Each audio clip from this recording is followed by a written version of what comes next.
சூரியன் மந்தமாக மறையும் நேரம். தூரத்தில் தங்கியிருந்த மலைகள் நீல நிறத்தில் உருமாறின. ரவி தனது பழைய செடான் காரை ஒட்டி கொண்டிருந்தார். அவருடைய பயணம் திருச்சியிலிருந்து கோவையில் உள்ள அவரது வீட்டுக்கு.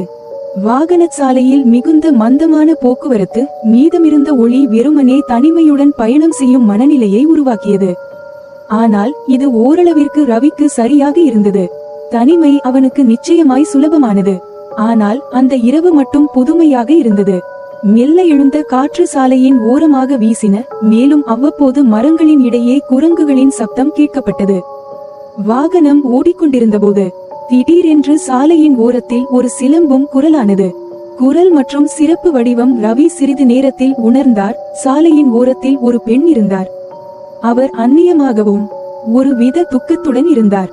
அவர் ஒரு பெரிய பையை போல் எதையோ கையில் பிடித்துக் கொண்டிருந்தார். அந்த நேரத்தில் ரவி தன்னுடைய காரை நிறுத்தினார். எங்கே செல்வது என்று நசுக்காமல் கேட்டார். பெண் மெதுவாக புன்னகைத்து, நான் அடுத்த நகரம் போக வேண்டும், உங்களுக்கு சிரமமாக இருக்குமா என்றார். ரவி உடனே தலையசைத்தார். சரி, உள்ளே வாங்க என்றார். அவர் அவளை அதீத நெருங்கிய கவனத்துடன் பார்த்தார். அவளுடைய உடை பழைய மாடலின் பட்சம் போல் இருந்தது. ஆனால் ஒரு விதத்தில் மெலிந்த அழகும் மிதமான மாயக்களிப்பும் கொண்டிருந்தது. அசாதாரண சாட்சியம் விசித்திரமாக பெண் குறுக்கே அமர்ந்து கவனமாக பார்த்தாள். சாலை முழுவதும் அவள் பளபளவென்று தெரிந்தது. அவர்கள் போய்கொண்டிருந்த போது ரவி பல கேள்விகளை கேட்டார். எனக்கு தெரியவில்லை, அடுத்த வீட்டிலேயே இருக்கிறேன். ஆனால் உங்களைப் போல் யாரும் ஒருவேளை எங்கும் சென்றிருக்க முடியாது என்றார். பெண் பெரும்பாலும் அமைதியாக இருந்தார். ஆனால் அவள் சூரியோதயத்தின் கீழ் அதிசயமான ஒளி இருந்ததை போல விளங்கியது. மர்மமான நடமாட்டங்கள். இரவு இளம் நேரத்திற்கு அவர்கள் பேச்சு ஆரம்பமாகும் போது மற்றொரு மர்மமான விஷயம் நடந்தது. பெண்ணிடம் அவரது முகவரி கேட்டபோது அவள் சற்று வெதும்பினார்.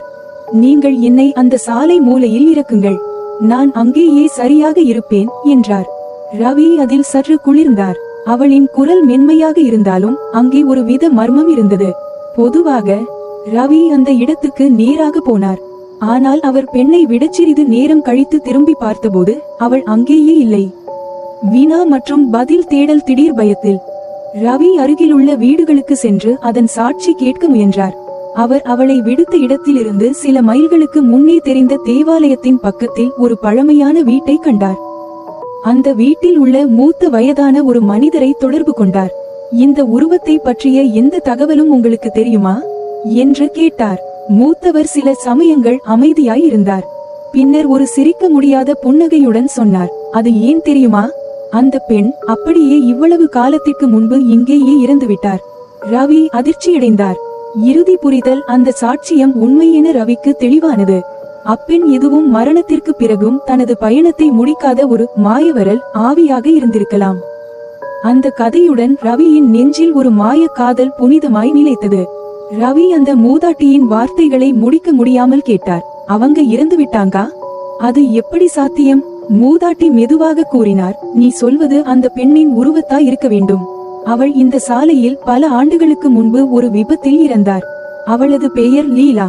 அவளது கதையை கிராமத்தில் அனைவரும் அறிவார்கள். ரவி குழப்பத்துடன் கேட்டார், அவங்க என்ன விவரமானதா நடந்தது? மூதாட்டி அவனுக்கு கதை சொல்ல தொடங்கினார். லீலா ஒரு சாதாரண கிராமத்து பெண். ஒரு நாள் இங்கிருந்து அருகிலுள்ள நகரத்திற்கு செல்ல வேண்டிய அவசர சூழல் ஏற்பட்டது.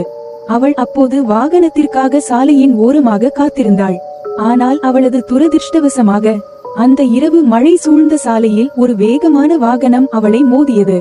அவள் உடனே உயிரிழந்தாள். அதிலிருந்து அவள் ஆன்மா அமைதியாக இருக்கவில்லை. மூதாட்டியின் கதை ரவியை உரைத்துவிட்டது. அவருக்கு இரவு முழுவதும் துக்கத்தையும் மர்மத்தையும் கலந்த உணர்வு இருந்தது. அந்த பெண்ணின் பாவம் என நினைத்த ரவி அவர் அடுத்த நாளில் கிராமத்தின் பழமையான தேவாலயத்திற்கு சென்றார். அங்கேயே அவர் உண்மையான மர்மத்தை அறிந்தார். தேவாலயத்தின் ஒரு பழைய ஆவணத்தில் லீலாவின் விபத்து குறித்து ஒரு குறிப்பை காணக்கூடியதாக இருந்தது. அந்த ஆவணத்தில் இரவு நேரத்தில் மழையில் பலியான ஒரு ஏழை பெண், அவளது ஆன்மா அமைதியாக காத்திருக்கிறது, ஒரு நாள் அவளுக்கு உதவ ஒருவர் வரும் வரை. ரவி இந்த வரிகளை பார்த்தபோதே நிச்சயமாக புரிந்து கொண்டார், அந்த பெண்ணுக்கு அவன் உதவ வேண்டும். அதனால் அவர் அவள் இறந்த இடத்திலிருந்து தேவாலயத்திற்கு நேராக ஒரு புனித பிரார்த்தனையை ஏற்பாடு செய்தார். அந்த சடங்கின் போது ரவியின் மனதுக்குள் அவள் அழகான உருவம் நினைவுக்கு வந்தது. திடீரென்று காற்றில் ஒரு மென்மையான சலசலப்பு கேட்கப்பட்டது. பின்னர் சற்று நேரத்தில் அதிர்வுடன் அமைதி நிலவியது. அது போன்ற ஒரு அமைதியை ரவி தனது வாழ்க்கையில் ஒருபோதும் உணரவில்லை. அந்த நிகழ்வுக்கு பிறகு ரவி அந்த சாலையில் ஒருபோதும் மீண்டும் அந்த உருவத்தை காணவில்லை. ஆனால் அவனுக்கு அவளின் நினைவுகள் அவனது நெஞ்சில் ஒரு நிலையா